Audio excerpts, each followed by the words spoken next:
Apa motivasi Ustadz bisa datang ke Harlah resepsi Satu Abad Nahdlatul Ulama ini? Setelah kembali kepada Al-Quran dan Sunnah, akhirnya saya sadar bahwa saya harus kembali pada Al-Quran dan Sunnah. Jadi ketika kembali kepada Al-Quran dan Sunnah, kesadaran inilah yang membuat saya sadar kembali pada Al-Quran dan Sunnah. Oke, menurut Ustadz, selama ini kalau saya amati ya di video-videonya Ustadz itu kan tradisi seperti yasinan, tahlilan, manakiban, kemudian kumpul-kumpul ketika ada orang meninggal itu kan bagian dari sesuatu yang tidak pernah dilaksanakan Nabi, tidak pernah diajarkan oleh Nabi, sehingga hal itu merupakan bid'ah. Sehingga kelompoknya Ustadz selama ini itu menuju warga NU itu sebagai ahli bid'ah. Nah, apa motivasi Ustadz kok tiba-tiba di Harlah Satu Abad Nahdlatul Ulama ini ikut serta hadir di acara istighosa? Tidak, Sami Allah liman hamidah. Jadi waktu itu literatur saya kurang banyak. Hadisnya pun ya jenengan tahu lah. Yang saya bacakan itu ya kulu bid adolah kulu dolah finnar, selalu itu. Jadi putar-putar. Kemudian sepanjang perjalanan hidup, Allah menakdirkan saya membaca literatur lagi yang banyak. Karena pada dasarnya Nabi Muhammad 2 tahun, 2 tahun menziarah, tidak pernah selalu di makam Sayyidina Khadijah. Ya. Bahkan setiap tahun sekali Nabi Muhammad setelah perang Badar mengajak para jamaahnya, umat Nabi Muhammad untuk menghauli ya, di medan tempur perang Badar, untuk haul pada para sahabat-sahabat yang gugur di medan perang Badar. Berarti sejatinya Ustadz, tahlilan dan yasinan yang selama ini itu dianggap sebagai bid'ah itu sebenarnya dilakukan oleh Nabi Ustadz ya? Ya dilakukan. Nah, pertanyaannya, kenapa Ustadz selama ini itu membid'ahkan tahlilan? Karena donaturnya sudah berpindah tangan. Oh, oke, berarti ini bukan sekedar persoalan perseteruan akidah Ustadz ya, tetapi perseteruan politik atau ekonomi Ustadz ya? Ya, kita nggak usah memperjelaskan lebih dalam. Tentunya teman-teman sahabat dari Nahdien ini lebih cerdas lah dibanding kami-kami ini. Oke. Saya ingin sedikit lebih ilmiah karena memang tradisi kaum Nahdien ini bukan orang-orang yang dikit-dikit marah, dikit-dikit mengkafirkan orang lain, lebih ke orang lain, tetapi tradisi Nahdien ini adalah kaum intelektual. Ketika ada persoalan sosial, ketika ada persoalan keagamaan selalu diselesaikan dengan bahsul masail dan sebagainya. Sekarang saya ingin bertanya kepada Ustadz, apalah motivasi Ustadz, landasan Ustadz yang awalnya tahlilan itu haram kok tiba-tiba menjadi sunnah, itu kira-kira apa Ustadz? Karena saya jarang panggilan ini. Saya kalau panggilan maulid sepi. Ada yang undang saya, tolong ya teman sahabat. Saya udah jadi Nahdien belum ini? Kalau datang Harlah Satu ini. Oke.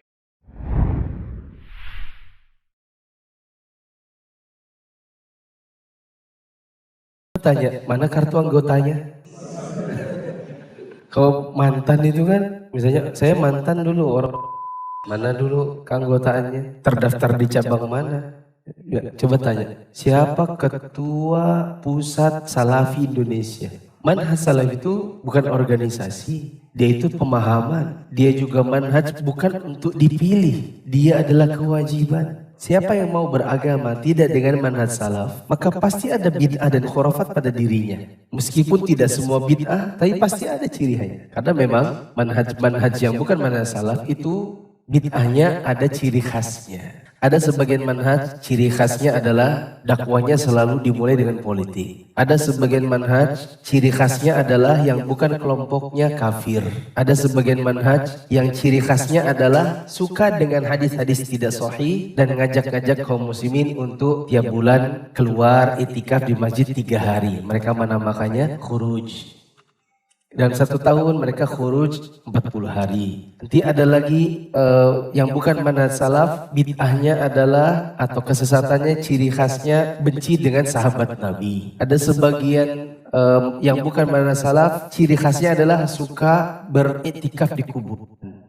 Nah, siapa yang tidak mau bermanhaj salaf, pasti nanti ada kebid'ahan atau khurafat ciri khas pada dirinya. Dan sebenarnya kita bisa bilang kalau Anda merasa diri Anda dulu salafi sekarang sudah tidak, maka kita khawatir itu sebenarnya hidayah yang tercabut dari diri Anda. Manhaj salaf itu pemikiran yang harus ada pada diri seseorang supaya dia tidak jatuh ke dalam kesesatan. Maka kalau sekarang ada yang mengatakan dia mantan salafi, berarti ada jalan kebenaran yang cabut dari dirinya. Di Indonesia ini memang ada sebagian ustadz 2 model.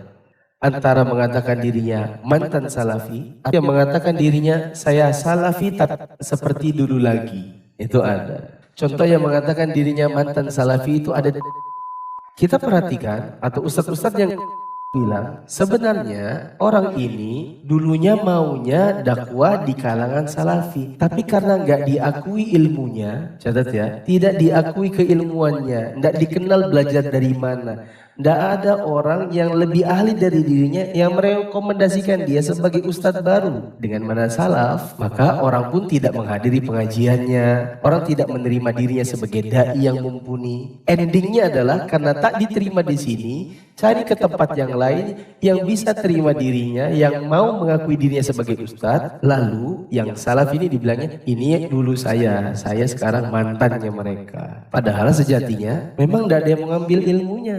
Apakah itu wajar? Wajar dong. Bapak punya anak nih, misalnya tinggal di Balikpapan, anaknya bilang saya pokoknya maunya sekolahnya di Balikpapan. Maunya apa nak? Sekolah umum apa sekolah SMK atau sekolah pondok? Apapun pilihannya dia, mau sekolah umum atau pondok, pasti bapak-bapak akan mencarikan yang terbaik di antara yang ada pilihannya. Betul atau tidak? Kenapa begitu? Itu adalah sebuah naluri, hal yang wajar bagi diri seseorang. Untuk mengambil ilmu, dia harus filter. Dia akan mengambil yang menurut dia layak untuk mengajar. Betul? Minimal di zaman saya dulu, orang berlomba masuk SMA 1, orang berlomba ke sana. Kenapa? Orang menganggap itu sekolah yang dan saya pengennya ke UGM. Jadi kalau ke sini itu kayak lompat gitu, kayak naik kelas misalnya. Maksudnya adalah orang juga mau pilih sekolah itu kan pilih-pilih. Wajar karena mereka maunya menimba ilmu dari orang yang mumpuni. Kalau ada seorang dai baru datang di Balikpapan, siapa namanya? Fulan. Itu pasti orang kan bertanya, gelarnya? Kalaupun tidak ada gelarnya, dulu sekolah di mana? Mondok di mana? Kuliah di mana? Kenapa orang perlu bertanya? Karena orang kalau mau ambil ilmunya harus tahu dulu latar belakangnya. Itu tidak. Ini direkomendasikan tidak sama para ulama? Enggak salah sama ulama, sama guru-gurunya. Kalau berkata, oh dia